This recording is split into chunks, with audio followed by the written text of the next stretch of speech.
جان لیجئے کہ جب رات کا آخری پہر ہوتا ہے تو اللہ تعالیٰ فرشتوں کی 3 جماعتیں بنا دیتے ہیں۔ ایک جماعت ہوتی ہے تھپکیاں دے کر سلانے والے فرشتوں کی۔ اللہ سبحانہ تعالیٰ ان کو حکم دیتے ہیں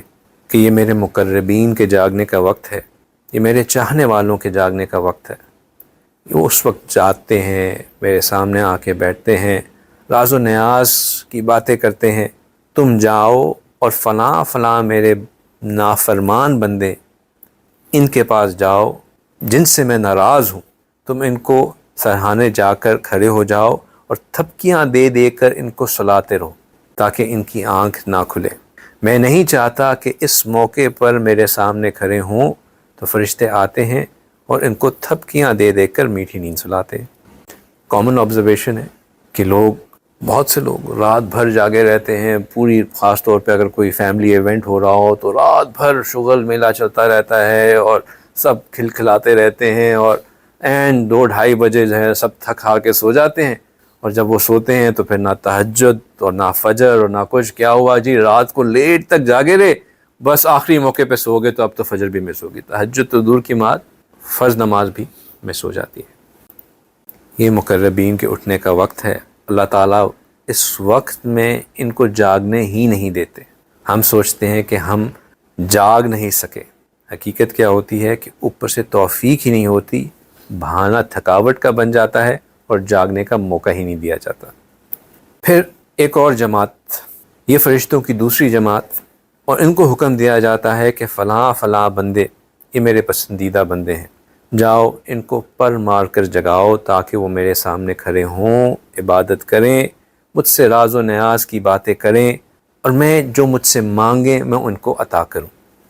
اپنی آنکھوں دیکھا مشاہدہ ہے کہ اللہ کے ایسے مقربین ہوتے ہیں، چاہے وہ جتنے بھی تھکے ہوئے کیوں نہ ہوں، جتنی بھی تھکاوٹ بھی کیوں نہ ہو، کچھ دیر کے لیے وہ لیٹ بھی جائیں، لیکن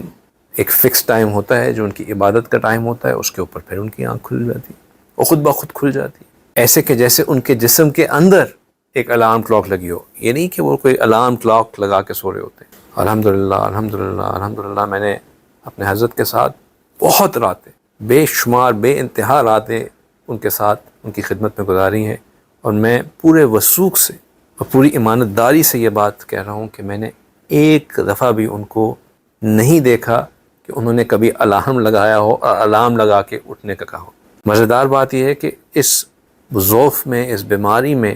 وہ رات کو عشاء کے بعد 2 نفل ایکسٹرا پڑھ لیتے ہیں کہ میں تہجد پڑھ لوں، اور کہنا یہی ہوتا ہے کہ مجھے ڈر ہے کہ کہیں میرا تہجد نہ مس ہو جائے، اس لیے میں پڑھ رہا ہوں۔ ہم رات کو کئی دفعہ فلائٹ سے لیٹ پہنچیں گے، 2-2:30 بجے لینڈ کیا ہوگا، آ کے وضو کر کے فوراً نفل پڑھیں گے کہ میں نفل پڑھ رہا ہوں، کیونکہ پھر میں لیٹ جاؤں گا، پتہ نہیں کہ میری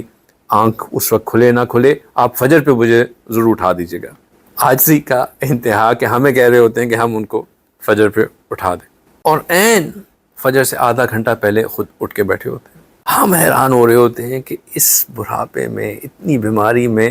جہاں بندے کو تھکن سے چور ہو جانا چاہیے، جسم کو خود ڈیمانڈ کر رہا ہوگا، چیخ رہا ہوگا کہ سونا ہے، لیکن بس کل عین آدھا گھنٹہ پہلے بس وہ اٹھ کے بیٹھ جائیں گے، وضو کرائیں۔ یقین جانیے بعض اوقات تو ہم خود اتنے تھکے ہوئے ہوتے ہیں، جو خادم ساتھ ہوتے ہیں، کہ وہ کہہ رہے ہوتے ہیں حضرت ابھی تو آپ پڑھ کے سوئے تھے، تھوڑا سا اور لیٹ جائیے، لیکن نہیں، ان کی جسم کے اندر، دل میں ایک الارم لگا ہوتا ہے۔ بالکل جس طرح ہمیں بھوک لگتی ہے نا تو پیٹ کے اندر ایک الارم ہوتا ہے، وہ الارم ہمیں بتانا شروع کر دیتا ہے، اس کو جتنا بھی سنوز کریں وہ سنوز نہیں ہوتا، پیٹ کا الارم سنوز نہیں ہوتا، اس کو کہ چپ کر جائے یار ابھی ٹائم نہیں ہے، وہ پھر کوئی کہ بھوک لگ رہی ہے، کچھ کھا لو، کچھ کھا لو۔ جس طرح ہم عام لوگوں کا پیٹ کا الارم سنوز نہیں ہوتا، اللہ والوں کا دل کا الارم سنوز نہیں ہوتا۔ اگر وہ پہلی بار اٹھنے کے بعد کہے نا کہ نہیں ابھی تھوڑا سا 5 منٹ اور، اول تو وہ یہ کہتے ہی نہیں ہے، لیکن اگر کہیں بھی دیں تو پھر دل ان کو اٹھا بٹھاتا ہے کہ نہیں بھائی یہ تو ملاقات کا وقت ہے، اٹھ بیٹھیے۔ تو یہ اللہ والوں کی دل کی گھڑی بالکل ٹھیک کام کرتی ہے، وہ تہجد کا وقت الارم بجا دیتی ہے، اور بالکل وہ یہ دل کی گھڑی کیا ہوتی ہے، وہ یہی ہے جس کا میں بات کر رہا ہوں کہ وہ فرشتوں کی جماعت ہوتی ہے جو ان کو آ کے اٹھا دیتی ہے۔ اور پھر ایک تیسری جماعت ہوتی ہے،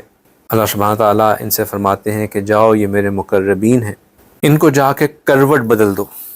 ان کی جا کے کروٹ بدل دو، اگر چاہیں گے تو اٹھ کر نماز پڑھ لیں گے، تلاوت کر لیں گے، مانگ لیں گے، اگر چاہیں گے تو لیٹے رہیں گے۔ جس طرح میں ان کی عبادت سے راضی ہوں اس طرح میں ان کے سو جانے سے بھی راضی ہوں۔ اس لیے کہا جاتا ہے کہ نوم العلماء عبادت، علماء کی نیند بھی عبادت ہے۔ بڑی سمپل سی مثال ہے کہ اگر ایک کاریگر کام کرنے آئے، ایک کارپینٹر آئے یا ایک کسائی، آپ عید الاضحیٰ پہ اس کو بلاتے ہیں، اب اس نے کچھ دیر کے لیے کام کرنے کے بعد اس نے فیل کیا کہ اس کی جو ٹول ہے اس کو اب تیز کرنے کی ضرورت ہے، شارپ کرنے کی ضرورت ہے، اب وہ کچھ دیر لگا کے اس کو تیز کرتا ہے، تو آپ اس کو یہ نہیں کہیں گے کہ تم نے ٹائم ضائع کر دیا، تم نے ایسے ہی اپنے جو ہے نا آدھا گھنٹہ یا 45 منٹ اپنے ٹول کو تیز کرنے میں لگا دیے اور میں تمہارے اس میں سے ٹائم میں سے اس کو کاٹ دوں گا۔ کیوں؟ کیونکہ آپ سمجھتے ہیں کہ اس کے ٹول کا تیز ہونا ضروری ہے اس کے کام کو افیکٹو ہونے کے لیے۔ اس طرح یہ جو اللہ کے مقربین ہیں، کیونکہ یہ دن بھر اللہ کے دین کی دعوت دینے، لوگوں کو اللہ کا پیغام پہنچانے، لوگوں میں اللہ کی محبت پھیلانے میں مصروف رہتے ہیں، تو پھر اپنے جسم کو تیز کرنے کے لیے، اپنے جسم کو چست کرنے کے لیے اگر کچھ دیر آرام کرتے ہیں تو اللہ کے نزدیک یہ بھی ان کے لیے عبادت ہی کا سبب بنتی ہے۔ لیکن اس سے ہمیں ایک مبالغہ نہیں ہونا چاہیے اس بات سے۔ ہم میں سے جو طالب علم ہیں، جو علماء ہیں، جو پڑھانے لکھانے، امامت کا کام کرنے، ان کاموں میں لگے ہوئے ہیں، ہمیں یہ مبالغہ نہیں ہونا چاہیے، دل میں یہ خیال نہیں آنا چاہیے کہ بھئی میں تو سارا دن ویسے ہی دین کا کام کرتا رہتا ہوں، وعظ کا کام کرتا ہوں، امامت کا کام کرتا ہوں، تبلیغ کا کام کرتا ہوں، پڑھانے کا کام کرتا ہوں، پڑھنے کا کام کرتا ہوں، تو کوئی بات نہیں، اگر میں نے سو بھی لیا تو کیا فرق پڑتا۔ ہمیں اپنے آپ کو ریمائنڈ کرانا چاہیے کہ اللہ سبحانہ تعالیٰ نے نبی پاک صلی اللہ علیہ وسلم کو کیا ترغیب دی۔ انہوں نے ان کو بھی یہی کہا کہ جب آپ فَإِذَا فَرَغْتَ، کہ جب آپ دن بھر کے کاموں سے فارغ ہو جائیں، فَانْصَبْ، تو پھر آپ محنت کریں، مجاہدہ کریں عبادت میں، وَإِلَىٰ رَبِّكَ فَارْغَب، اور اپنے رب کی طرف جو ہے وہ رغبت کے ساتھ متوجہ ہو جائے۔ اب ہم میں سے کوئی نعوذ باللہ یہ سوچ بھی سکتا ہے کہ میں اپنے دن بھر میں دین کا زیادہ کام کرتا ہوں، نبی پاک صلی اللہ علیہ وسلم نعوذ باللہ کم کرتے تھے؟ ہو ہی نہیں سکتا، وہ تو دن رات دین کا کام کرتے تھے۔ اگر ان کو یہ حکم ہے کہ جب دین کے کاموں سے فارغ ہو جائیں، دن میں اپنی مشغولیت سے فارغ ہو جائیں، تو اب رغبت کے ساتھ اللہ کی طرف متوجہ ہو جائیں۔ اس کی وجہ کیا ہوتی ہے؟ اس کی وجہ یہ ہوتی ہے کہ جو دن بھر جب انسان لوگوں میں جاتا ہے، لوگوں کے ساتھ کرتا ہے، تو اس کا اثر دل پہ آتا ہے۔